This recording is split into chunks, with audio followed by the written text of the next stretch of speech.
Just a little glimpse for you all, what it's like when we have our in-person events. That was over the course of the last few weeks when we've gotten together for our solution groups. So those of you who have not been able to join us live yet, that's a little glimpse for you. So next week we will be having an in-person group next week. So we hope you all can join us. So ladies, there's a lot going on. So we have a lot to talk about here. We're going to do it very quickly and hopefully clearly. So where do we start, ladies? What do you got? First? Can I start first? I'm going to start with gear. So you'll notice that the three of us have some of our gear on, and we'll have some inventory at the walk. So you'll be able to purchase it there, and then we'll also have examples of what you can purchase in the gear store, and you'll be able to purchase it through the gear store at the walk as well. And we'll have a gear store online at some point. I'm still working on it, but you'll be able to purchase stuff at the walk. There will be inventory left over, and then you'll be able to order stuff. So we're excited for that. And then the Run for Recovery. We're so excited. It's coming up. I can't believe it's coming up next week. It's crazy. Next weekend, the 7th. Couple things. We need safety cones. If anyone has 2 orange safety cones, we would love that. Let Angie know that you have them. And if they can be delivered to the Kent House or to the Run early, like by like 8:30 or 9 to the Run. Yeah, ideally ahead of time. So we kind of figure there must be somebody out there that maybe has access to their job. If not, we'll purchase some, but we kind of figure there's got to be somebody out there with access to. Oh, Vicki Cobb is raising her hand. How many do you have? 1 or 2? You have lots. Okay, so do you have at least 2 that we can get? Yes, I have. I've got 20 at the. Awesome, Vicki. Beautiful. Beautiful. Perfect. We knew there must be somebody out there with them. Beautiful. If we can get those to the Kent House before the run, that would be awesome. We are going to save a parking spot up front for the mayor who is coming. The mayor of Auburn is going to come and say a few words at the beginning of the race. So we want to save a spot. And then for anybody who might be physically challenged that we would need to save a spot for. So we would love to get to, maybe we should get a 3rd just in case. So since she's got plenty, let's just say 3. That would be great. I'll text you. Beautiful. Thank you so much. Thanks, Vicki. It's good to see you, Vicki. Glad you're here. Look how easy that is. We ask and we receive. So what else do we need, Kristen? I think that's all I had. Okay. That's great stuff. I'm going to add to that. If you can bring a case of water ahead of time to the Kent House or the day of, so that we have water at the turning point of the race, the walk run. I shouldn't say race. And after, that would be awesome. And then also, if you want to bring cookies, we really appreciate that. Cookies or donuts or something like that, so that we can have snacks available to people just for like a small donation. And you know what, Angie, do we need any more tables?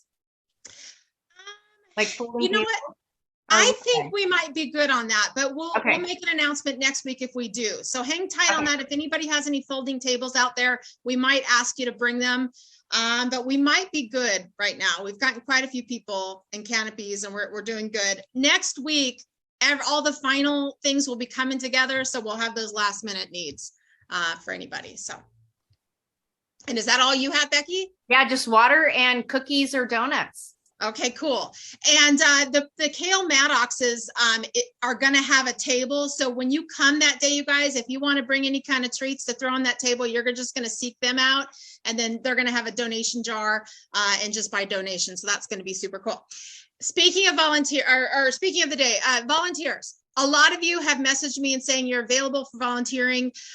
Thank you so very much. We're so grateful and we need you all. If I haven't appointed you a specific job, you're just going to show up Saturday, May 7th. You're going to show up at 8 a.m.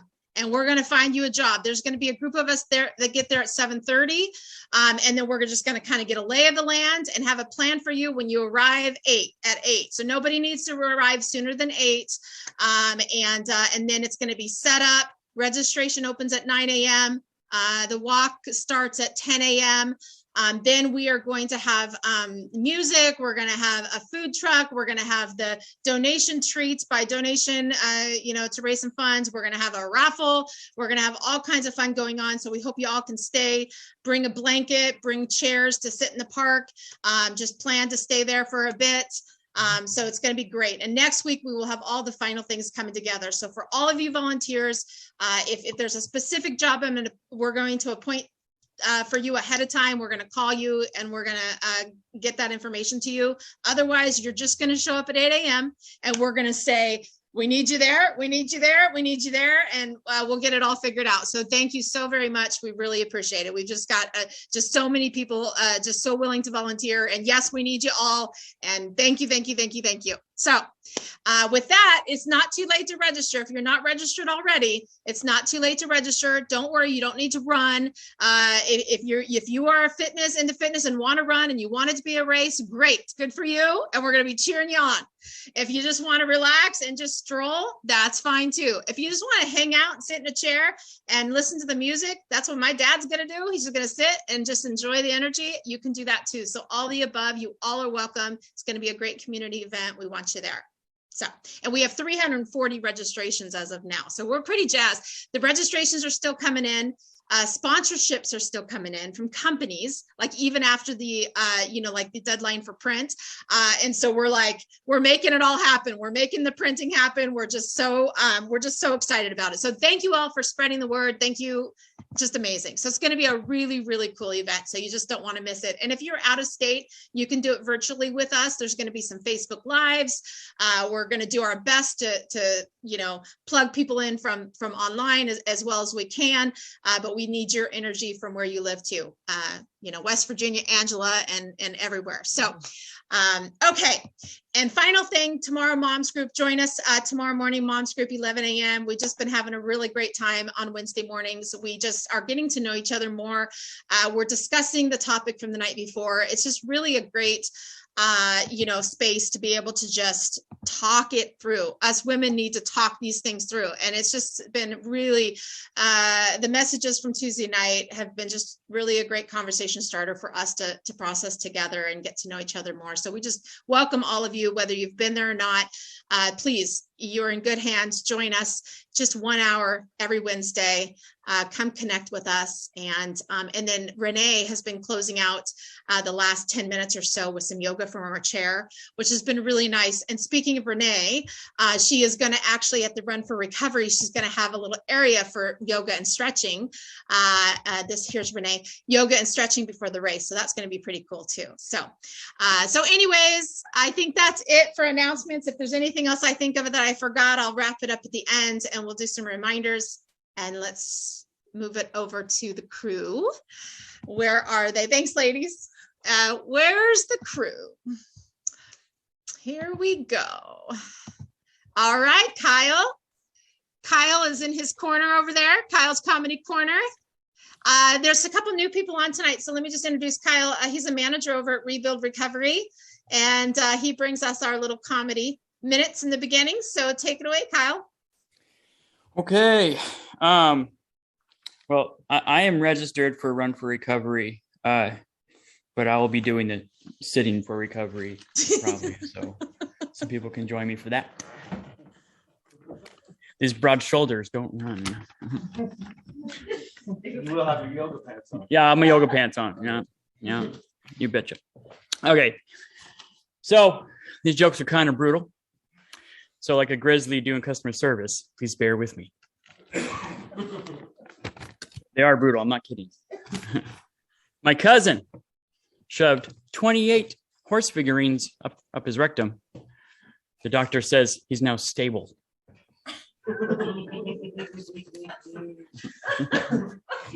He's a stable.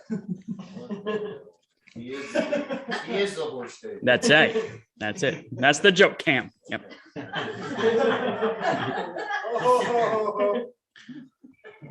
This one time I saw this guy waving. I didn't know if he was talking to me or the guy behind me. Weird fact, it's the same day I got fired from my lifeguard job. Why do ducks have tail feathers? To hide their butt quacks. What vegetable do you bring when changing a tire? Asparagus. Asparagus. Fair, I guess. Asparagus. What did the car say to the tire as it was being taken off? Thanks, man. It's been wheeled.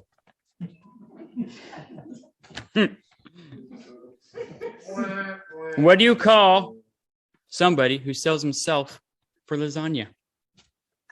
A prostitute.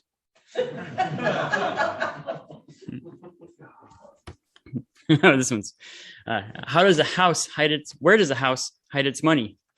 In its wallet.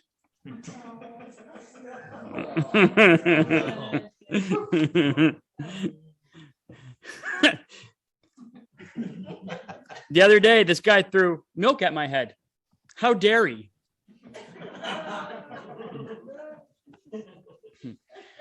What do you get when you mix an elephant and a rhinoceros? Hell if I know.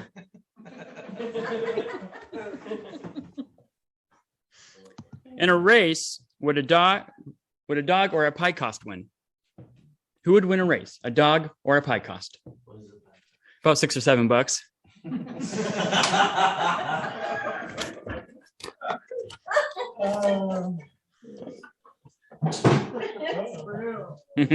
Thank you, Kyle. All right. All right, we're ready to roll. It was 2007. I was going to drug treatment to appease my job. My job had gotten my boss who didn't. He understood I did cocaine, but he kind of would try to rein me in every now and then sometimes I would get a little out of line and do too much, and he would mention to me after the meeting or something that maybe I did too much cocaine, and then finally one day he said, "You've done way too much cocaine recently, and you need to go to human resources and tell them that you've been doing too much cocaine." And so I did, and then they made me go to treatment. So I was in treatment. I did the 14 days at Highline, and yeah, it was good sandwiches, and then I got done after 14 days of treatment. I was getting ready to leave, and I had packed my bag, and I was walking by my counselor's office named Marvin, and I heard Marvin, and I heard him saying my name, and he was saying my name to the insurance company. And then he goes, what is it called? Prognosis for Mr. Dolan is immediate relapse. And, I was pretty amped up. I was leaving treatment that day and excited about my new life that I'd changed in 14 days. And I was real uppity. And so I stomped in his office and I threw down my bag and I go, "You don't know me. You don't know anything about me. How dare you suggest that you know what I'm going to do? How dare you suggest that I'm going to sue this place?" I left there about an hour later and proceeded to go relapse and get high. And, looking back, well, that's one. Another time I was here living with my parents, and it was a Sunday, and I was doing this intermittent drug use thing, trying to skip between Suboxone and drugs and stay sober a day or two. And I woke up on a Sunday morning and I got dressed up and I told my dad I was going to church. And it was in walking distance. It was called King of Kings Lutheran Church up the street. So I was going to walk to church. Church started at 11:30 on the Sunday or whatever. And so as I was walking out the door, my dad goes, "By the way, don't go up there and rob that collection plate." He goes, "Don't take no money out of the collection plate." I was heading to the church, and I got a little righteous, like, how dare he say that? "Oh, Dad, how can you say that to me? How can you tell me what I'm going to do?" Well, he was right. That was what I was on the way to do. I was hoping there would be an opportunity that as the collection plate went by, I could grab enough money out of there to get loaded, but anyways, we have a lot of people come to me, and they come to me for help. And one of the things is, how do you know a person? Maybe you got to get to know someone to help them. I think that, and so we had a gentleman in group last night in Austin, and Austin told me that I don't know him. And it led me to, I don't know him like he knows himself. And I look back at the kid that was leaving treatment that day, and that counselor absolutely knew me better than I knew myself. And there was no doubt in my mind, as I was talking to him and telling him that I wasn't going to relapse, there was no way I thought I was going to relapse. And it's pretty profound that this person who had met me 14 days ago absolutely understood me and knew what I was going to do. And I had no idea what I was going to do that day.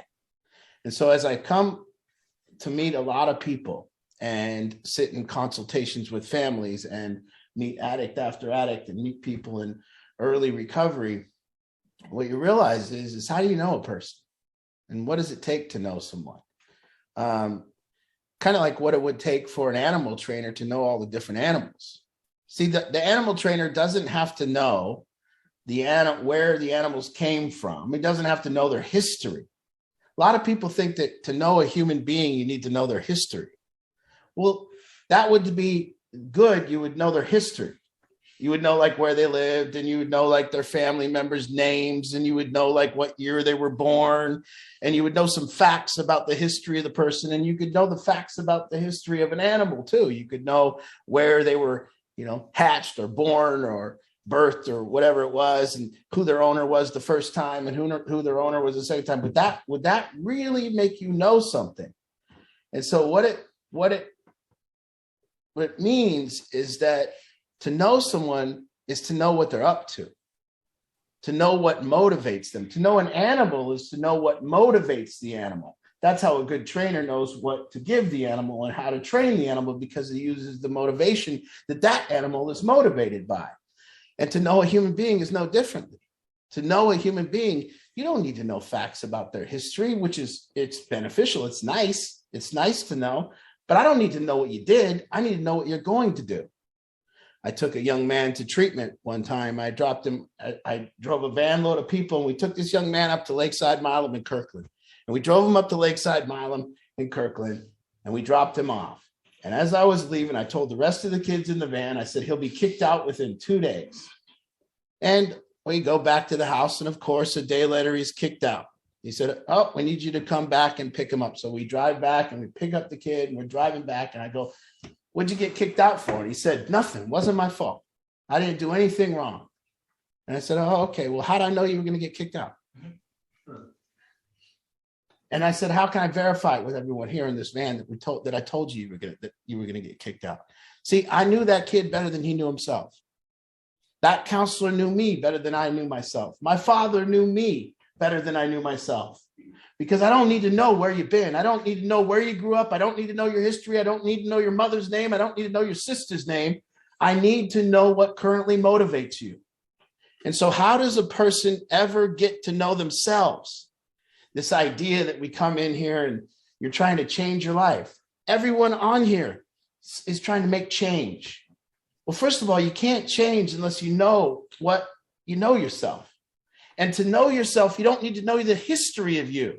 You just keep telling the history, and then it repeats, and that goes, and I've done this, and I've done this, and I've done this. That's nothing. What you need to know is to know yourself is to know what you're currently motivated by, to know why you're saying what you're saying. Currently, why are you saying what you're saying? Why are you saying it? Do you know? We all know. What are you trying to gain by saying what you're saying? What are you trying to gain by doing what you're doing? What outcome are you looking for? Now, human beings have a default life. Our default life, if you're not aware of what you're up to, you're trying to look good. If you're not aware of what you're up to, you're probably trying not to get conned. So if you're not aware of yourself, what you will be doing is a default mode. And the default mode says, what I'm up to is trying not to look bad and trying to be justified.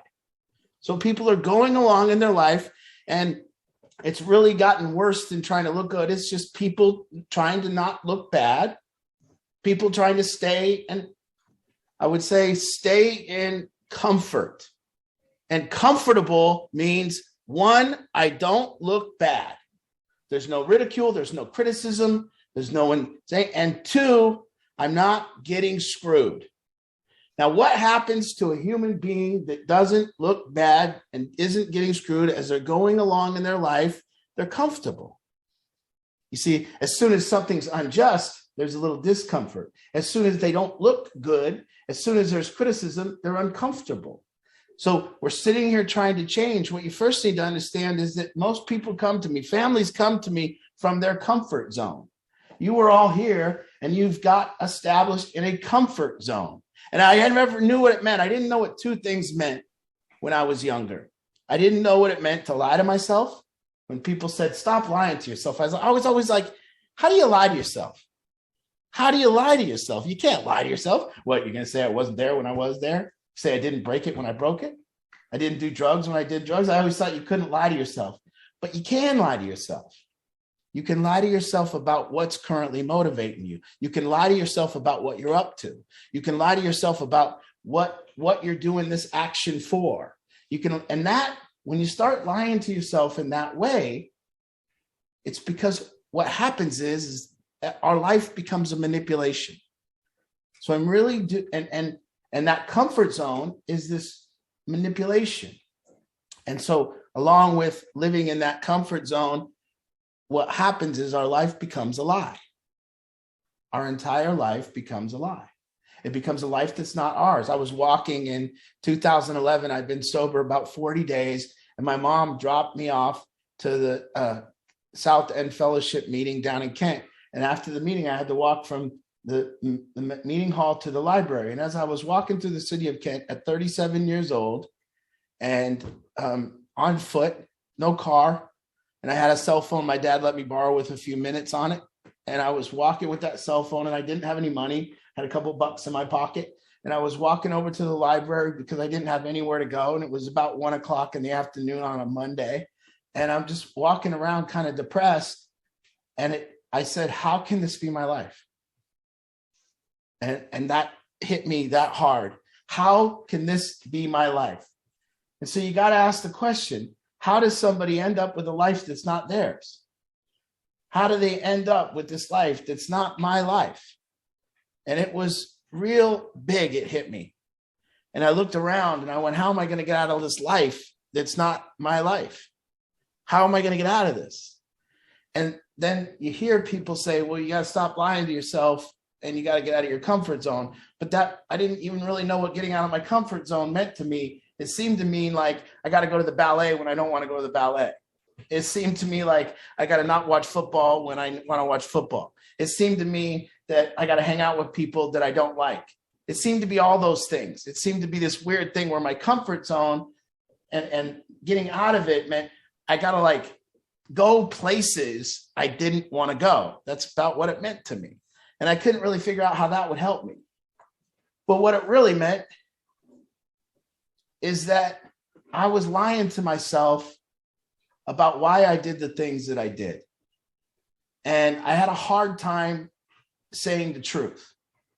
And what getting out of your comfort zone means is that more and more you will begin to stand up, tell the truth, say things that are hard, really, really admit your motivation, admit things like, I don't know how to care about people and I don't care about people. And I can stop saying I'm so caring. You can admit about things like that. And so what getting out of your comfort zone means getting out of the lie that you're living, getting out of somebody else's life and bringing you into a truthful life, a life in which you're doing and saying and ending up where you want to be, with who you want to be, when you want to be there. Not the other way around, not going places with people that you don't want to go because that makes you uncomfortable, not going to the opera, but going to the football game when you want to go to the football game. Going and hanging out with the crowd that you want to hang out with, not sitting with a crowd of people and go, why am I with these people? Because I'm too scared to look bad and say, I'm going to be on my own rather than be with these people. So getting out of my comfort zone to me meant getting my life closer to the truth, getting my life closer to, and the way that you have to follow the path in order to do that. And there's tons of people on here, parents that bring me their kid, and they've gotten to the point with their kid where they can no longer tell them the truth, because telling them the truth is too uncomfortable.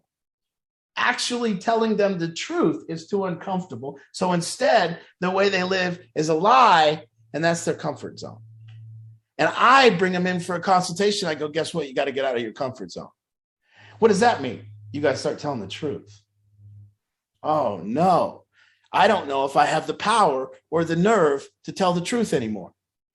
I'm so used to operating my life from the comfort zone, and the comfort zone says, what are they going to think if I tell the truth? What are they going to think if I tell the truth and this happens? What if I tell the truth to my kid and he dies?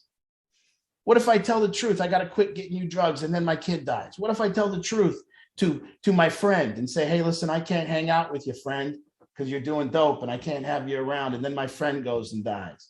No, it's more comfortable for me to just, and then guess what also happens in the comfort zone? We end up telling the truth about people to other people rather than to them. And that's what we find in our comfort zone. We're real good at talking about people behind their back in the comfort zone. We would rather talk to somebody else outside of our family about our family. We would rather talk to somebody else outside of the relationship I'd rather talk to somebody about my girlfriend than talk to my girlfriend.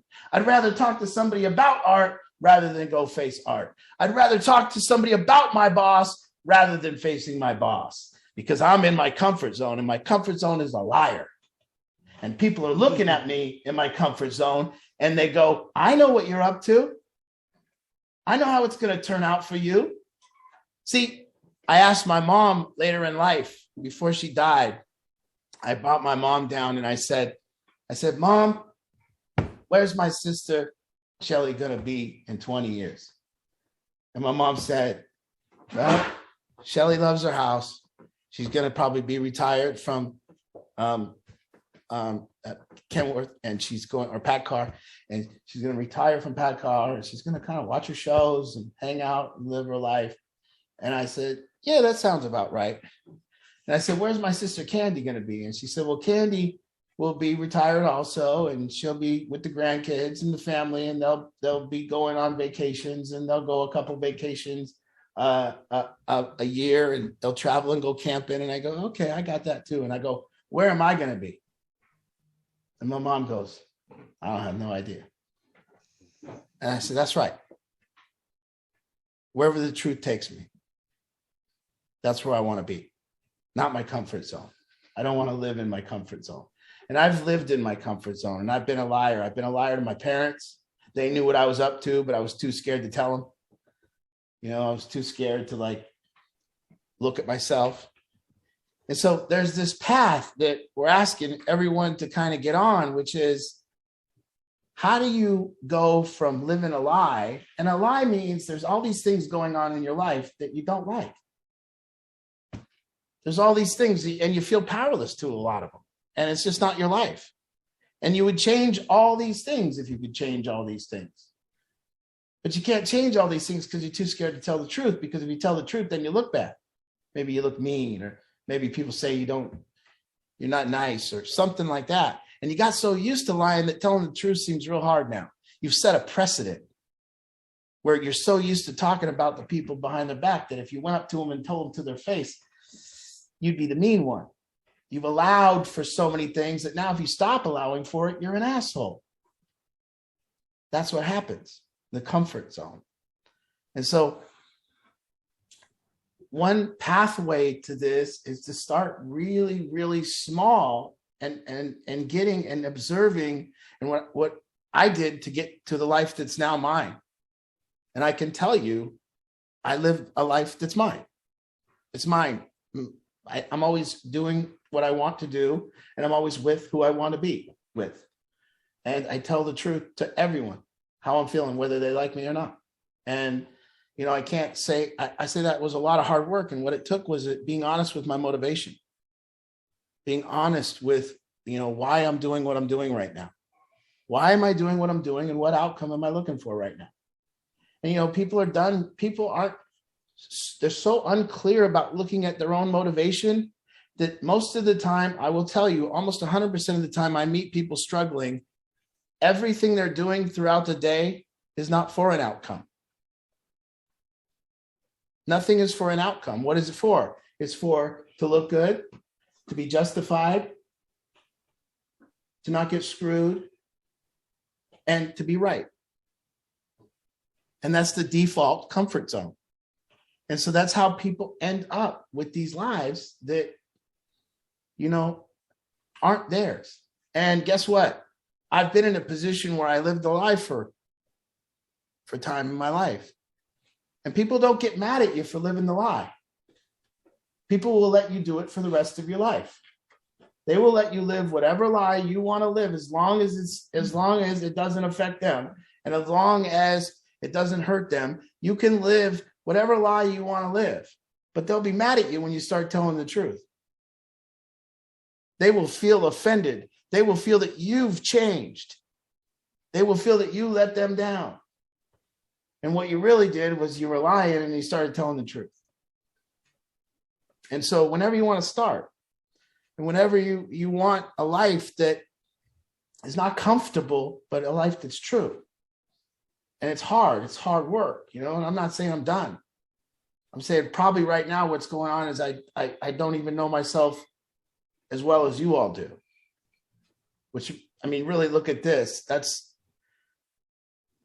you know, look at anyone in your life. You can kind of predict what they're going to do and what they're going to say when they say it. And we kind of get to know people. We really do. And so the person, you know, people tell me I don't know you. Well, I might not know your history, but I know what motivates you. Do you? And if I know what motivates you, I know what you're going to do next. And people have always said I'm it's like we always kind of predict what people are going to do next year, and we're usually right. And you know, and that's not that great of a thing. It's just actually knowing what motivates someone. It's pretty easy. I can honestly tell you what Barkley's going to do tomorrow at about 7:15. He's going to want to walk. Now, he doesn't know himself. We know him. And that's how we are with humans too. We know them better than they know themselves. In a lot of cases, unless we have somebody that's actually watching themselves. And when you begin to watch yourself, what you learn is what you're up to. What are you up to right now? Why are you saying what you're saying? Why are you doing what you're doing? You know, I see families all the time sabotaging each other. Here's how it works. An addict in a family needs help. One person goes over, and this is just an example of how awful it is when we don't know ourselves. A family member goes over to help another family member that's struggling with addiction. The other family members over here almost hope it fails, and they might actually hope it fails because they all want to be the one to help. And so you can see, I see a lot of cases where a family is sending somebody over, oh, they won't respond to that person. They're going to go over there and that person's not going to listen to them. It's not going to work. They're not going to help them. You know, when we start being that way, we stop supporting each other. We stop wanting success for each other. I think the first thing, in order for anyone to admit that you're not, that you could, in order to be happy for other people, I want you to look at that. Just that one thing. I want you to ask yourself if it's true that you've ever been happy for someone. Just try to, don't lie to yourself right off the bat. Don't lie to yourself right off the bat and say, yes, I'm happy for people, because that looks good to say that. Just for a second, and everyone on here and yourself, just for a second, ask what it felt like. Tell me what it felt like when you were happy for somebody else's success. Stop, not yet. I mean, truly. And this is somebody that's not tied to you, somebody that you didn't help, somebody that it doesn't benefit you. This is just somebody that you see succeed and you're happy for them. I want to tell people, I think that's an immensely difficult thing to do, to be happy for someone else. And I think it's truthful to say that. And I'm not lying to myself when I say, I don't know if I've ever been happy for someone else. I'm happy for people that I help. Yeah, that's always good, because it gives me a big, I did it, I helped them. I'm happy for you. I helped you. I've never went up to Lakeside Milam and stood outside that treatment center though and went, I'm so happy for you. Congratulations for graduating treatment. So just see if you can not lie to yourself about that one. Lying to yourself. Lying to yourself. We lie to ourselves when we wake up. I'm not going to eat poor today. What'd you do? I ate poor. Well, how'd you do that? Well, I lied to myself when I woke up. Well, actually, I didn't lie to myself when I woke up. I lied to myself before I ate poor, because right before I ate poor, I lied to myself about what I was going to do next. I said, I'm going to eat good tomorrow. We lie to ourselves about everything. I'm going to mow the lawn later when we're not going to mow the lawn later. I'm going to clean up. I'm going to do some cleaning later today when we're not going to do cleaning later today. I mean, the amount of stuff that I figured out that we lie to ourselves about. So if you think that, and it works like this, default comfort zone in a day, default comfort zone, a little truth, movement, back to default comfort zone, little truth, movement, back to default comfort zone, looking good. So you might say something truthful throughout the day, but you also might say a lot of shit to look good. You might say something truthful throughout the day, but you also might say a lot of shit to justify yourself. And maybe if you could just start separating and seeing, hey, I always use this example of how a man could end up at the opera. And it's a Friday, it's a Monday. And on Sunday is Sunday football. And so not only do a man end up at the opera, but two people lie to themselves to end up at the opera. So the woman, she doesn't really want to go to the opera either. But what she wants to do, her motivation is that she wants to see if she could get her man to go to the opera. So now she buys 2 tickets to the opera, which she doesn't really want to go to the opera, but she does want to see if her man will take her to the opera. So now she goes and gets the 2 tickets to the opera. She comes home to the man and she goes, we're going to go to the opera on Saturday. And then the man goes, oh, shit. If I don't go to the opera on Saturday, she ain't going to let me watch football Sunday. So now the man's sitting there thinking, he's going, man, I don't know if I can get out and go to the opera. He's trying everything. He's saying, oh, man, I don't think. But she's got the tickets and football's looming and he's going, oh, shit. And so the man finally gives in. He says, okay, I'll go to the opera. Now she's going to the opera and he's going to the opera. By the way, neither one of them want to go to the opera. And it's Saturday night. And if you've ever been to a show or something where you've sat down at like 6 o'clock and the thing goes till 10 and it's real cool to tell everyone you're going to the play or the opera or the chorus or the band symphony thing that you got to go to or whatever. And it's real cool until about 6:05 when it's hot as hell inside of there and the shit is boring as hell. And you're sitting there going, this thing goes till 10 o'clock. How the hell did we get in this situation? And all of a sudden being at the opera becomes a massive amount of work where you're checking that clock, they're checking the clock, and you're sitting there stuck. And this is how we are, because neither one of you wanted to say, I don't want to go to the opera. I just want to see if you like me. I just want to see if you'll do things for me. Well, shit. And it becomes a negotiation and a weird thing. And we're living with people. And we can't tell the truth anymore. And we end up doing shit that we don't want to do and living a life that's not ours. But guess what? Here's another great motivation to go to the opera. We can post on Facebook that we went to the opera. Everybody's going to think we're high class, man. Everyone's going to think we're sophisticated. That's why most people are going to the opera, by the way. I'm not telling you there ain't some people that don't like the opera singing. Yeah, yeah. But that sophistication, I get to be called sophisticated. I'll just tell you from here on out, guys, I won't be at the opera. I don't care who and what they want to do. I'm not going. That lady was sang the opera at the Mariners game.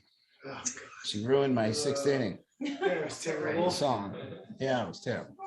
So, you know, I will say that getting out of your comfort zone, stop lying to yourself and stop lying to everyone around you. Stop saying you like what you don't like. Stop going with the flow. Stop saying you like the people that you don't like. I bet there's couples on here that go out to dinner with people they don't like every single month. They get done with dinner, they talk shit about the couple and go home.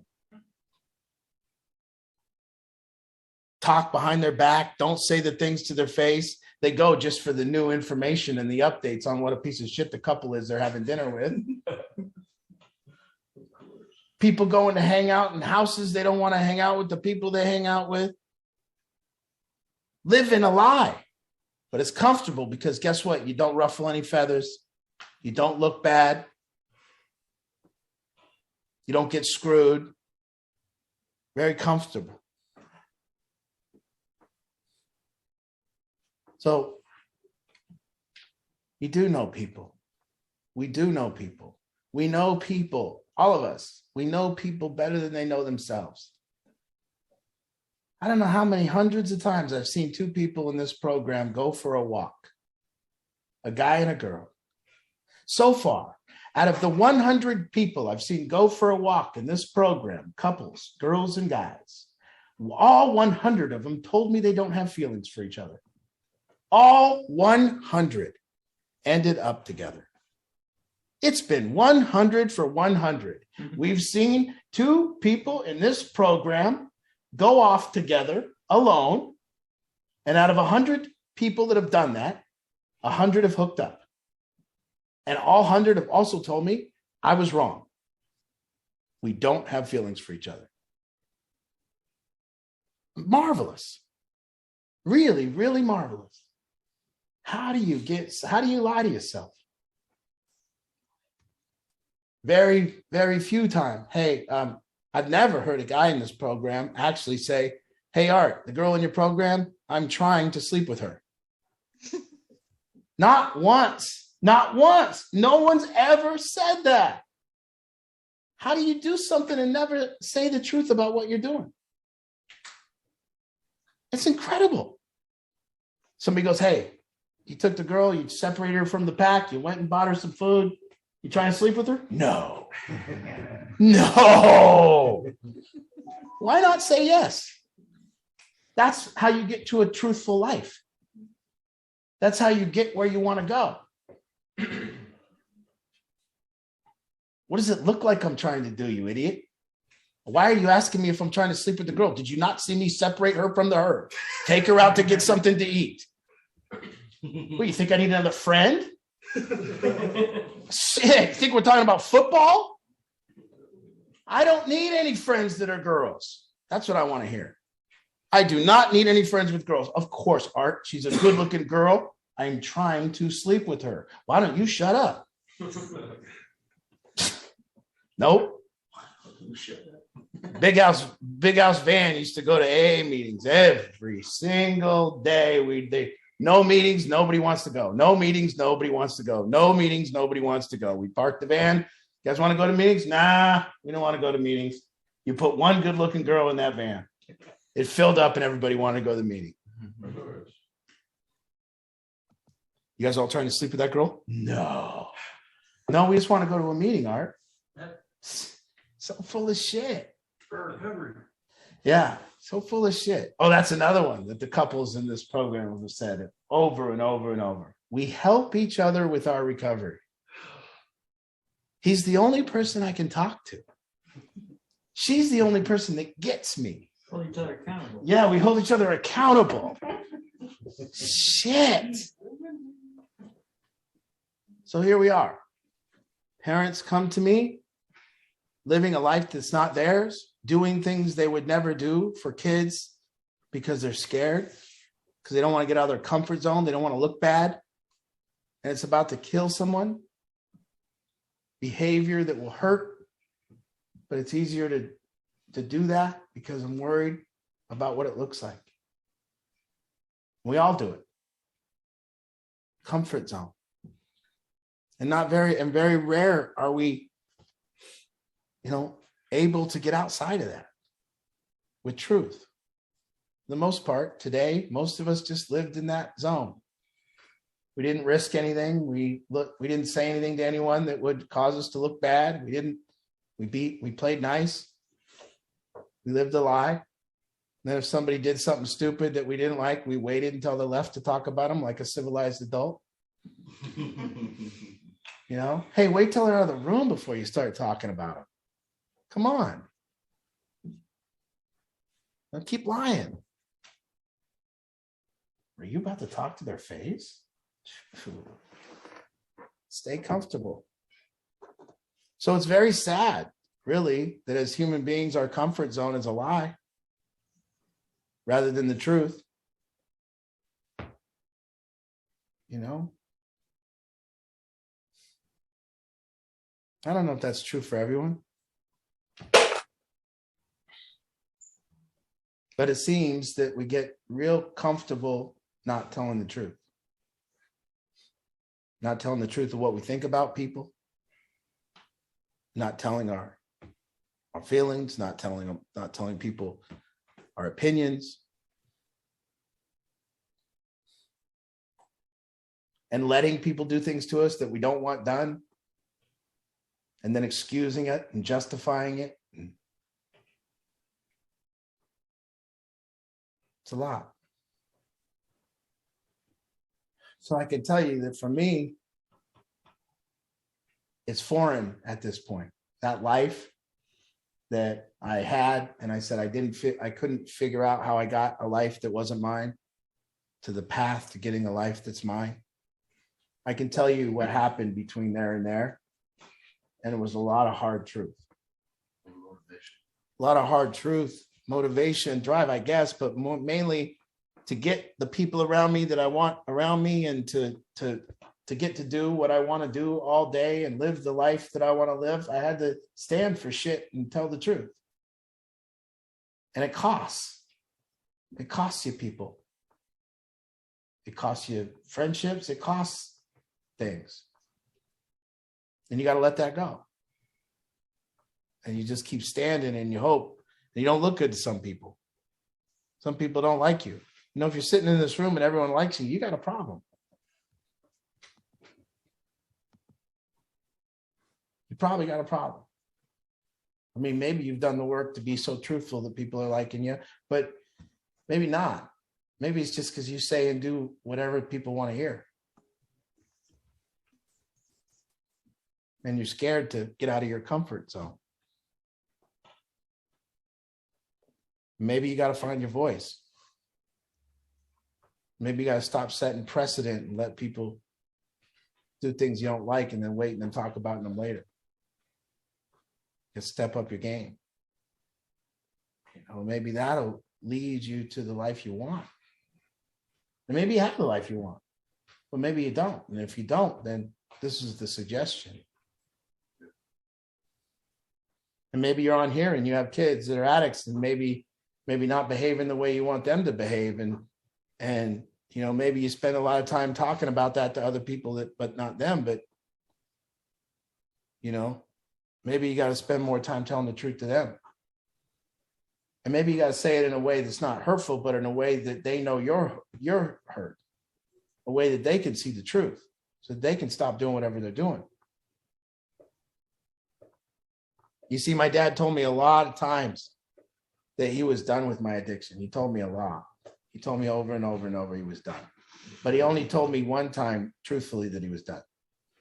And that's all it took. Because he said, I'm done. I'm done if you ever do that again. We're done. Here, sign this contract. If you use drugs in my house, yada, yada, yada. Yeah, signed this contract. That's some shit my dad would Contract. do, You man. mean like the contract I signed on the car loan that I didn't pay? You mean like the contract on my phone bill I didn't pay? You mean the contract on my lease that I defaulted on? What else? Contract. But then one time my dad looked at me. My dad looked at me and there was one tear coming down his face. And he just looked at me with one tear coming down his face. And he looked at me and he goes, I'm done. I'm done. And I knew it was true. And he told me the truth and he changed my life. So you want to actually affect change on someone's life where you tell the truth. Now it's hard. It's hard to be a friend like that. It really is. It's hard to be a friend that can tell the truth and have people still like you. Say things to people and have them still respect you. Because there's another addition to that. You got to be living your truth. You can't tell the truth about someone else to them when they know you're not living your truth. They won't have nothing behind it. They'll call you full of shit. They'll point out all the ways that you're full of shit. And then you'll try to call truth on them and they'll say, what about you, man? So you got to be the truth to tell the truth. And if you ain't, they'll find every hole, every way to tell you to shut up because they don't want to hear the truth. And if they do hear the truth, they only want to hear it from the truth. There's no other place to tell it from. Because any other person saying, here's the truth about you, guess what we do? Anyone telling the truth about us, guess what we do right away? Find out the lie about them. Because we don't want to hear it. We already know it. We just don't want to hear it. Because we're not ready to get out of our comfort zone. Comfort zone. I always thought, man, what did that mean? Lie to myself. But that day that counselor knew I was lying to myself. And that's deep. Like, how the hell did he know? And how was I so oblivious to it? How was I sitting there so ramped up and righteous?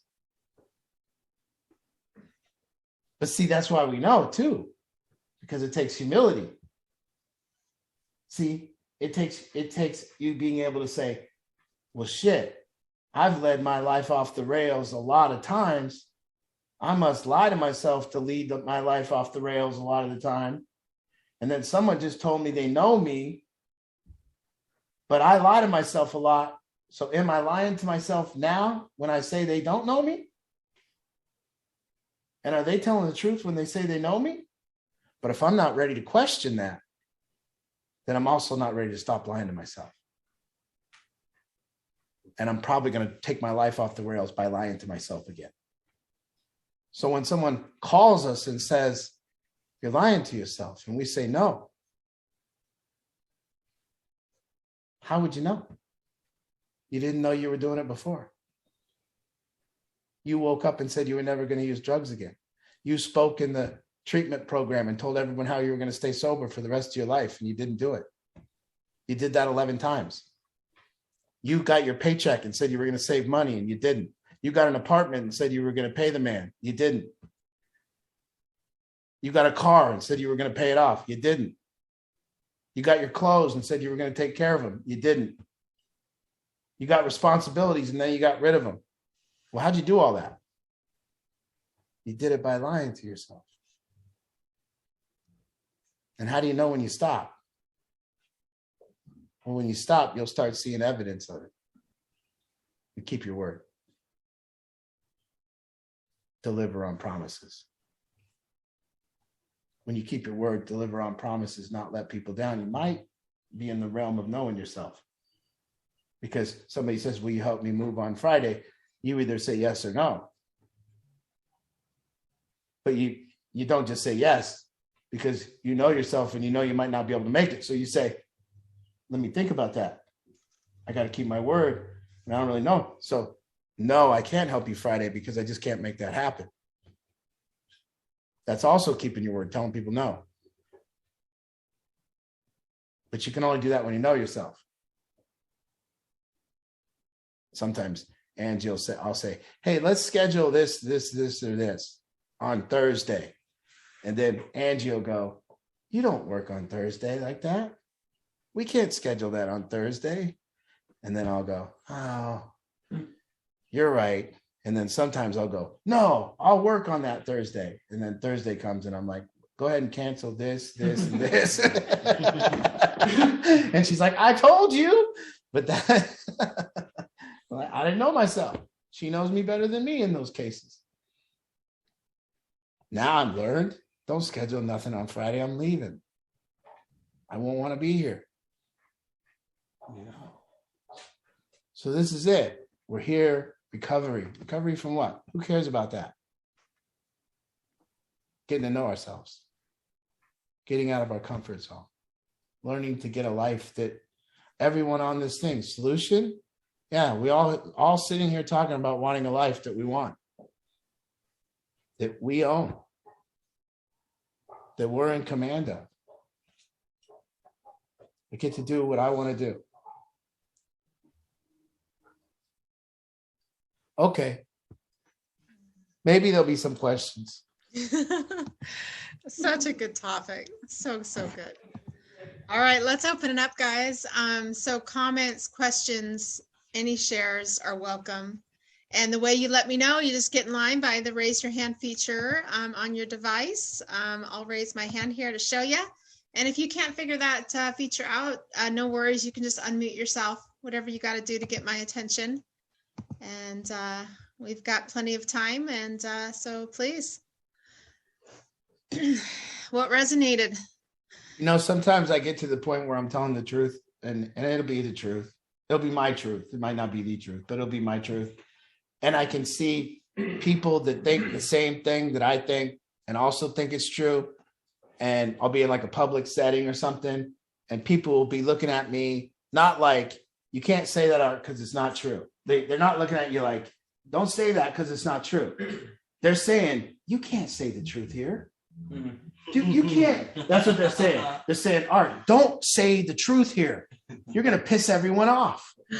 You're going to offend everyone. Don't say the truth here. It's like that. Well, I think a lot of times for us here, and you guys can nod if you agree, but I think a lot of times in this setting, we go so silent, we don't even know what to say because we just heard you say something that we're sitting here going, oh my gosh, why hasn't anybody said that before? Like, why haven't we heard this before? And that's what I'm thinking a lot. No, I'm talking about me and you and I are out to dinner. And I'm about to say some truth and you don't want me to say it. Oh, yeah, I see. Please don't say the truth, Art. I see, yes. Yeah. Don't say the truth, please. I'm like, I want to say, and she'll see me like chomping at the bit. Like, can I say the truth? Can I say the truth?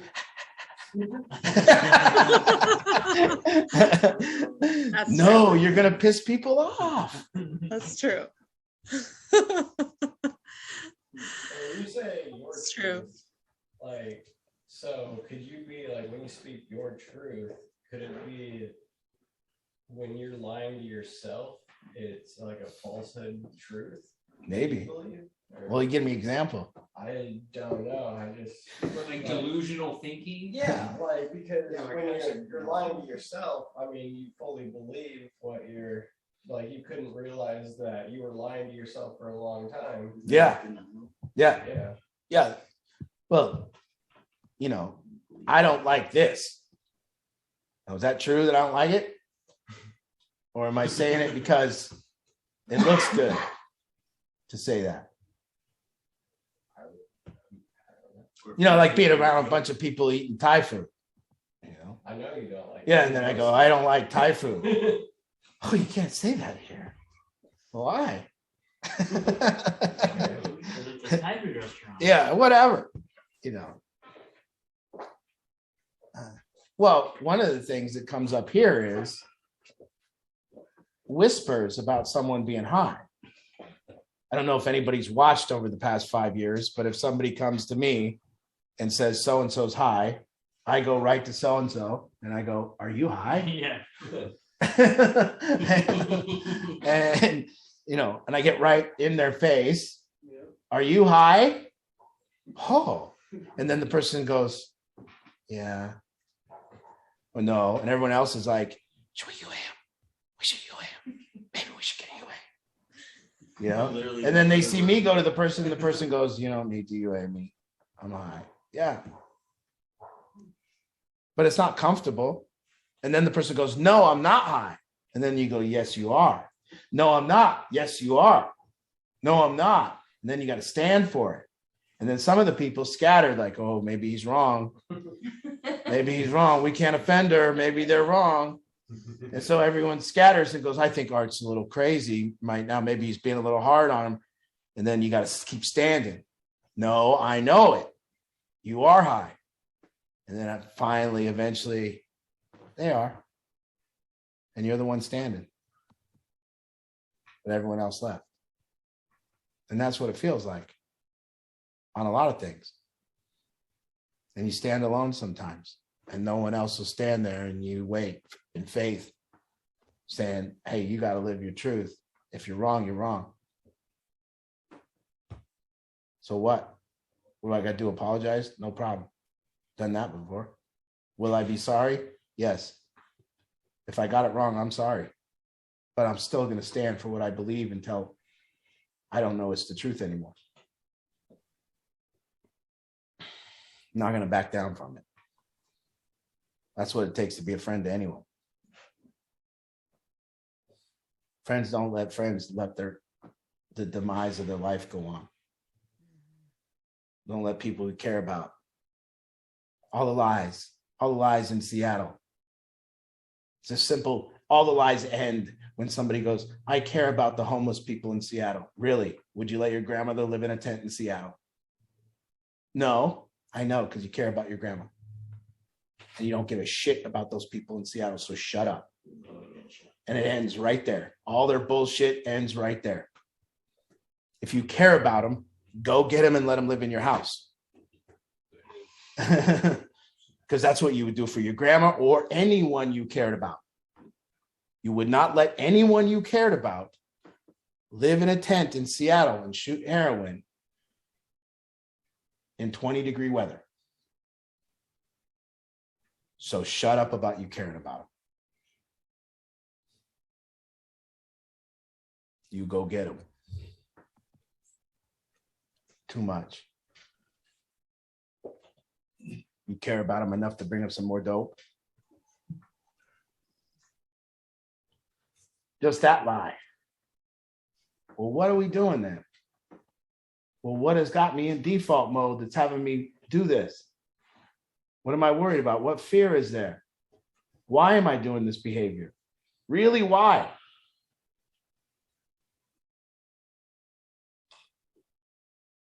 See, when we're doing a behavior that benefits no one and hurts everyone, like enabling a drug addict, benefits no one, hurts everyone. Why? What's the payoff? You see? Well, the payoff is the default mode. You get to be in your comfort zone. It looks good. It doesn't ruffle feathers. It makes you look like a good person. It justifies itself. You find a justification. But what it takes to go back up against that is power and truth. And that's difficult because it's not comfortable. It's comfortable to lie to yourself and say, what we're doing that benefits no one is going to have some mysterious positive outcome, even though the behavior benefits no one. Eventually, it's going to lead to some positive outcome in La La Land. So how's it going to end? Well, in La La Land, it just ends. Somebody just changes their mind. No, it doesn't. And that's relationships and drug addiction. That's a married couple right now that are living in La La Land about how their marriage ends. Going along because it's comfortable. Because standing and getting divorced and separating finances and splitting up the home, too much work. Too much truth. Too hurtful. Going to stay comfortable. Going to lie to myself. Going to justify why I stay.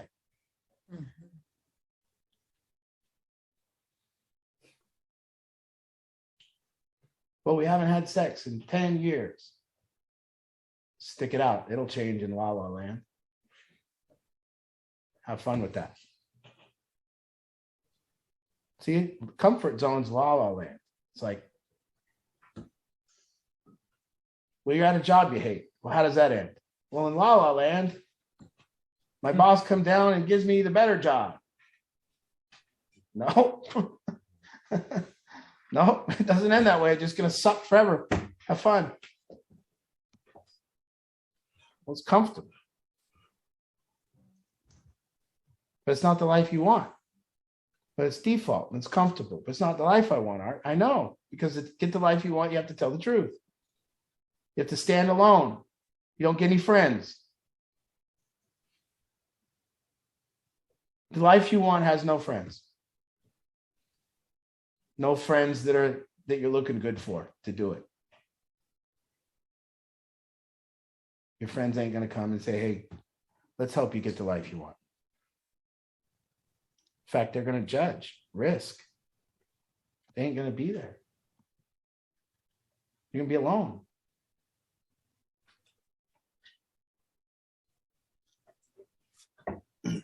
Ain't nobody here. When you tell the truth, sometimes you look around and no one's there. You know? It's like, okay. I'm a bad person. And just think about that. Think how many times in your life you've told the truth and felt like a bad person. Something's wrong, guys. Something's wrong. Something's wrong. And all the people are like, you shouldn't have told that person the truth.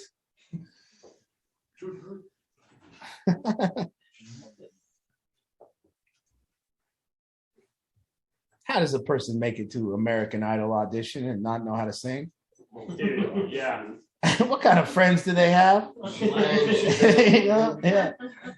You ever go to karaoke and see a group of people with a terrible karaoke friend up there singing?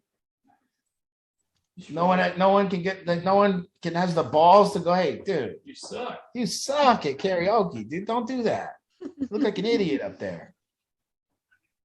Oh, breaks his heart. We can't break his heart. He needs to be up there looking like a buffoon.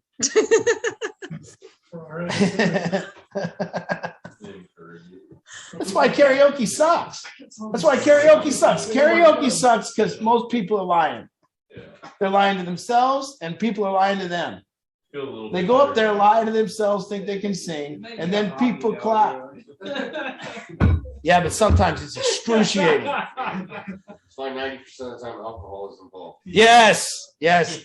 But karaoke can be downright cringe-worthy embarrassing. Yes. Like if somebody says, let's go to karaoke, it's like, dude, I don't even drink anymore. Yeah. Yeah. Or when people try to encourage you to do it. No, there is no sober karaoke though, by the way. So you're right. You're right. There's no sober wedding dancing. No. You know? I love the wedding reception. I used to love that wedding reception vibe. Everyone's standing on the wall, sitting down. You get to like the third drink. That old 90s dance song comes on or whatever it is. The what is it? The Electric slide. Yeah, the electric slide or one of them comes on. Yeah. Yeah. But the booze brings out the truth, don't it? People think they're telling the truth.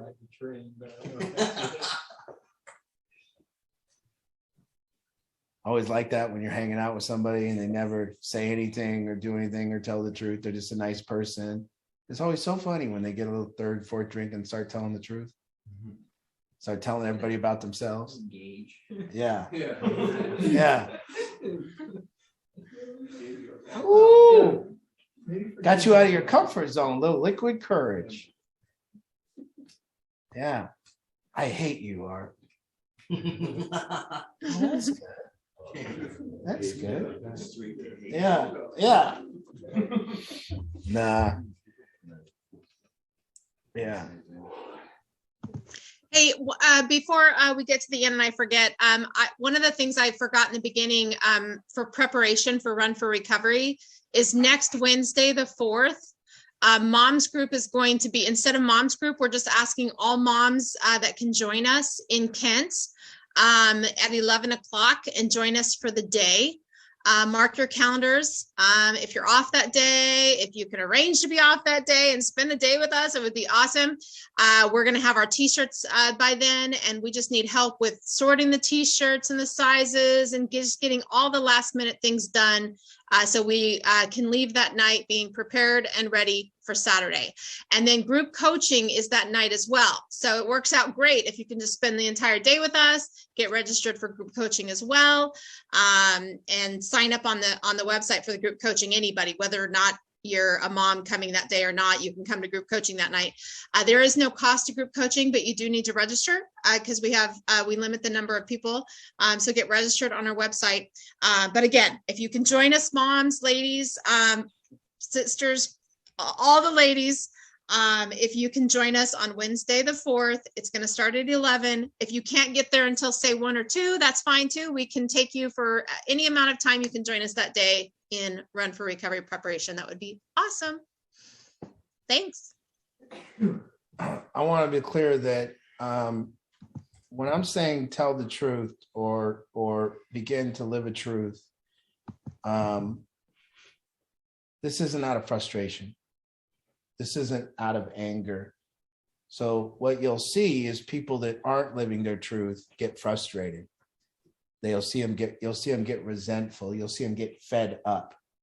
And then what you'll see is like a blow up where some truth comes out. And it comes out very hurtful. And it comes out very, angry. And it comes out, and then they go, I didn't really mean that. But you did. You just said it terribly. But you did mean it. You did. And you've been stuffing it and you haven't said it. And now you got mad and you said what you needed to say, but you said it so shitty that it was hurtful. So you have to be able to find these times where you're saying truth when it's not from anger, when it's from your own, like depth. Actually being able to say, hey, I got to tell you something right now. I got to say this. I got to say it before, and a lot of the times people do not tell the truth until they're fed up. I feel like I'm guilty of that recently. Yeah. Yeah, you get angry and you say it out of anger and it's misdirected. Then it usually comes out wrong anyways. Yeah. You fucking say the wrong thing. That's right. And then maybe you do. Then maybe you do say something you don't mean. Yeah, absolutely. That's right. And this is done by people who don't tell the truth all the time. Just bottle shit up. Bottle it up. And then it's just an explosion of nonsense and some truth. And so, especially with our families, it's important that we,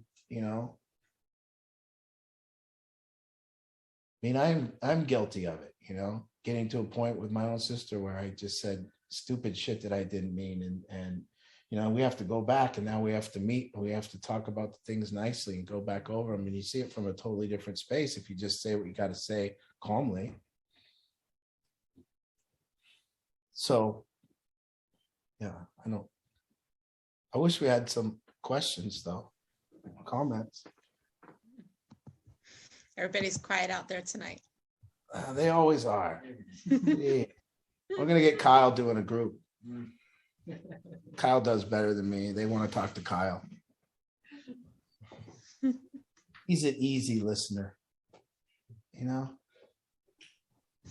an easy guy too. Well, that's the thing. It's like people don't want to ask a question and have that fear of looking bad. That's right.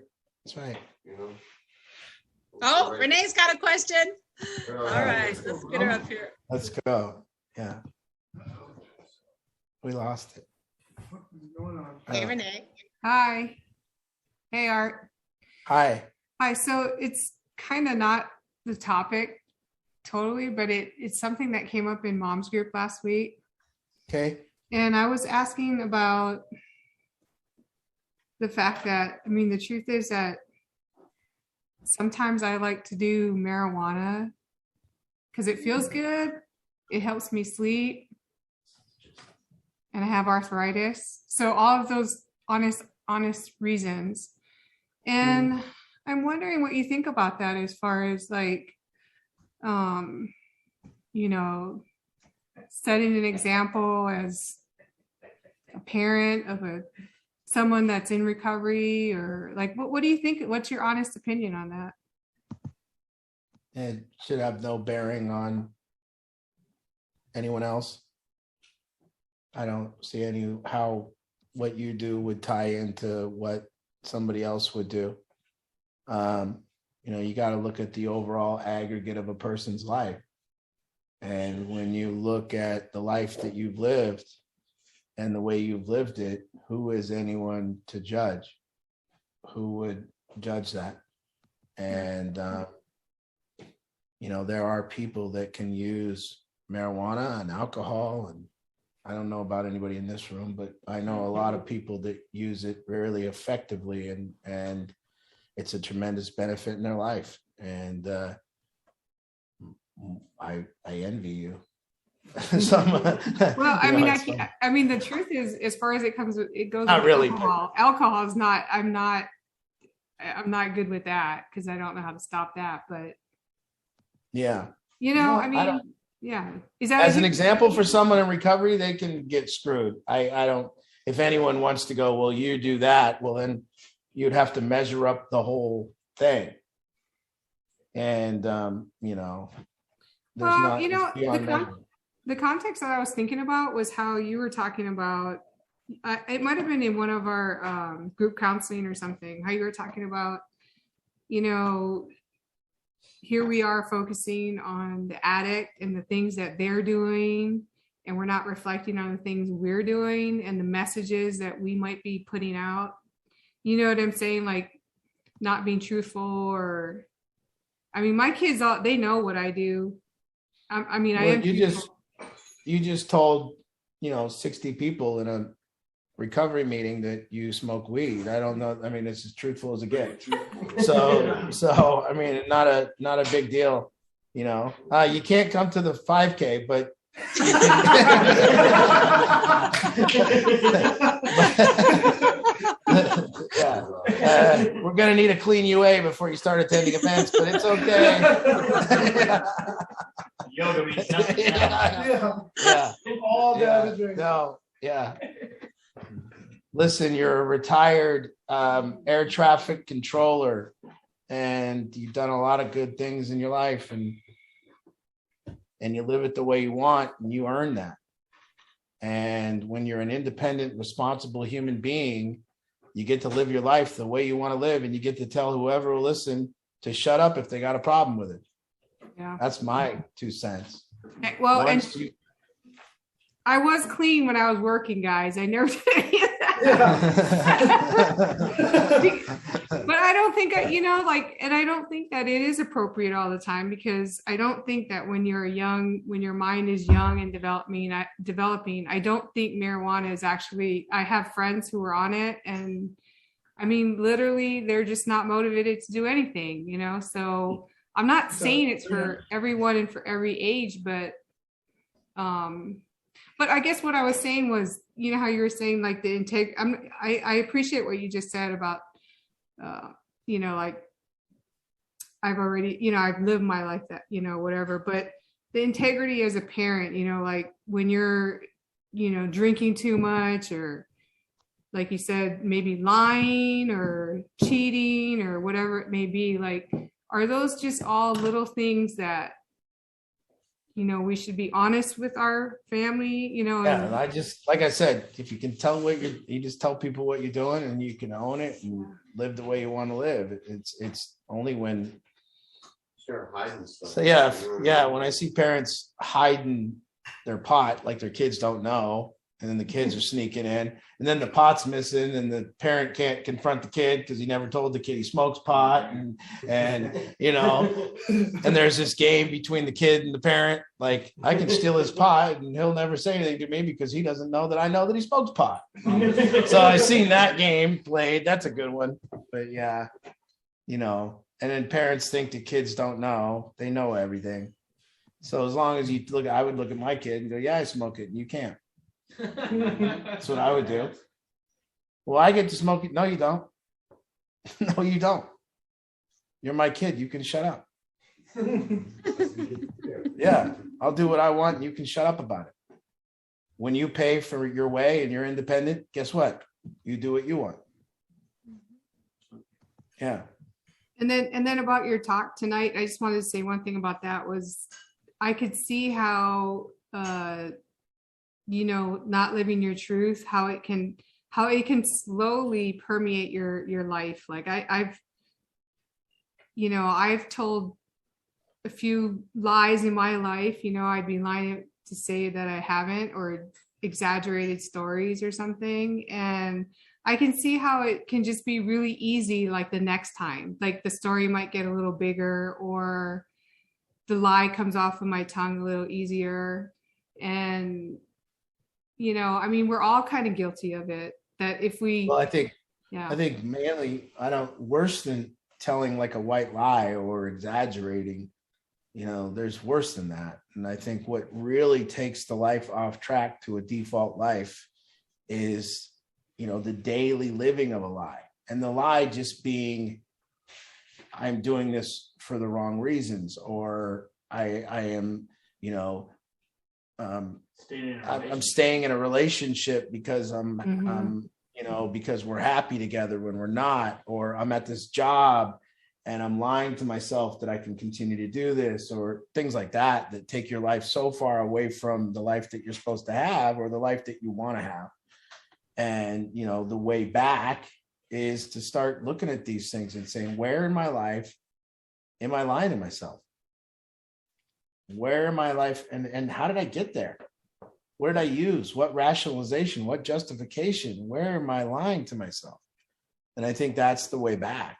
And it starts with this minute by minute observation of us, and kind of getting up above ourselves and asking myself, when I speak in public, when I talk in a group, what am I talking for? When I'm having a conversation with this person, what am I up to? Am I manipulating? Am I lying? What am I up to? And I'm doing this behavior. Why? What outcome do I want? And that's the work right there, is that self-awareness of being able to look at that and see and slow down. Yes, slow down. Slow down enough to where you're able to say, hey, and your mind is, instead of going 1,000 miles an hour, your mind is actually able to say, hey, what am I doing right now? That's right. What am I doing right now? What am I? I know for me, a prime example is just stuff just ends up happening. You don't even want it to happen or mean for it to, it just happens. You know what I mean? And if I would have been in forethought or been in any awareness, a lot of the stuff that's happened could have been prevented. You know what I mean? And so you find yourself with people that you shouldn't be, places you shouldn't be, jobs you don't like. You just find yourself living someone else's truth, and you find yourself doing things for people that you don't want to be doing, and ending up places you don't want to end up. And, you know, I just say that I had a hard time my whole life understanding what getting out of your comfort zone. My whole recovery, when people said that, I had a hard time understanding what that meant, because I always felt that I did a good job at getting out of my comfort zone. But that's not really true, because you have to be aware all the time.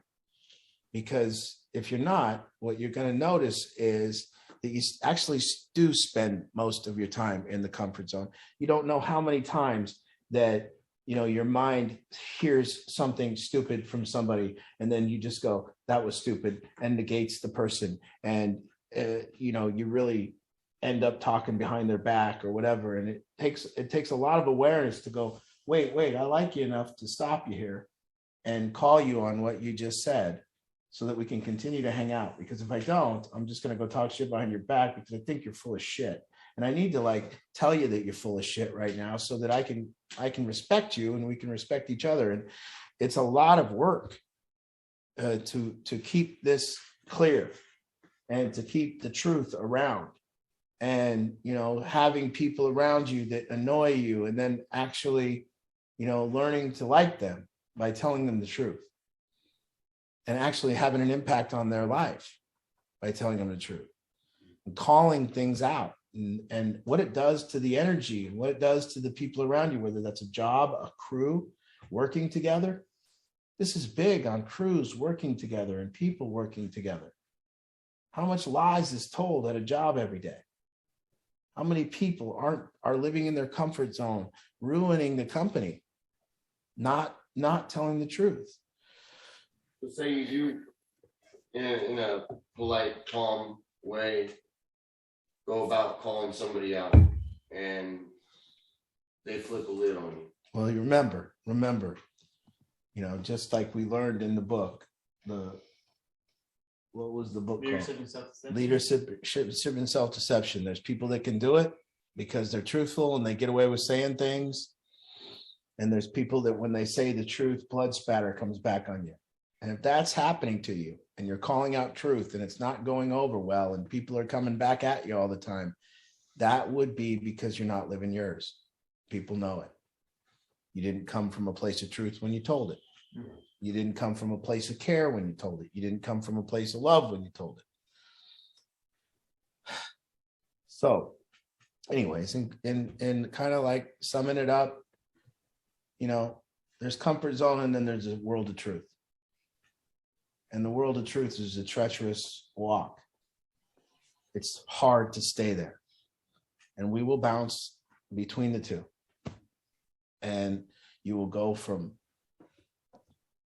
living days upon days of comfort, and then one day you'll be required to live in truth. And when you do, it'll hurt and things will change. But I want you to remember this, that things always change as soon as you stop lying to yourself and as soon as you tell the truth. There's the changes in your life. And you can go back and see when these changes have occurred. And you can see they'll always occur when the lies stop to yourself. So anyways. So we go ahead. just one quick one. So just say your comfort zone is here, right? And the more and more that you like live a truth, you see that we like bounce back and forth. If I'm living a truthful life more and more, is my comfort zone move up the ladder? It's gonna just pull it over here. Okay. It'll pull it closer over here. I think so. I mean, all this again, this is a philosophy. This isn't the truth. We're just making shit up here as we go. It seems pretty, you know, I mean, really, but it, you know, if it fits you and you like this and you understand what I'm saying, you know, I mean, it's true. The more truth you tell, the more it'll pull your comfort zone to a more truthful comfort zone. And then you will continue to pull it over until one day you'll be filled with power. You'll be filled with power because you will no longer sit in a room and let things go unnoticed. You will no longer sit in a room and bottle things up. And you will be able to impact the room. You will be able to impact the people around you and change the environment with the truth. And it won't be a bunch of people that don't know each other looking good and fitting in with each other. It'll be something else. And you'll finally get pockets of, wow, that was an amazing night. So anyways, I hope you enjoyed it. Again, it's a philosophy. It's just for you to listen to and think. And we don't know if it's going to remain, and we don't know if that's how it always will be. But today it's just something to look at and something to think about. So thank you for coming. We'll see you next week. Thank you. Good night, everybody. Good night.